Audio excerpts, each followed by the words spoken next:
अयोध्या रामलाला प्राण प्रतिष्ठा जोगदेवे पूर्व देशवासी बार्ता देते प्रधानमंत्री मोदी। प्राण प्रतिष्ठा कार्यक्रम को आउ मात्र 11 दिन थिबा बेले कार्यक्रम में जोगदे यही पुण्य अवसर में साक्षी होबार सौभाग्य लाभ कर प्रधानमंत्री मोदी। जनवरी 13 तारिख में ताइवान रे राष्ट्रपति और संसद निर्वाचन अनुष्ठित हेबो। एही समय रे अमेरिका एवं चाइना समेत विश्वर समग्र आखि एही द्वीप पर थाए। जनवरी 17 रे ताइवान दमन अनुष्ठित हेबो। एथिरे प्राय 2,30,00,000 भोटर अंशग्रहण करिवे। श्रीमंदिर परिक्रमा प्रकल्प स्वतंत्र सुरक्षा व्यवस्था ग्रहण करा जायछि।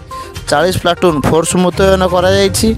12 तारिख रु 15 तारिख और 16 तारिख रु 17 तारिख दुईटी पर्यायर सुरक्षा व्यवस्था ग्रहण कराई।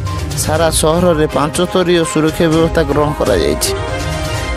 धन्यवाद। जदि आपन को आम भिडियोटी भल लगी तेबे भिडियोटी को लाइक करेंगे, सब्सक्राइब करेंगे, शेयर करेंगे और कमेंट करेंगे।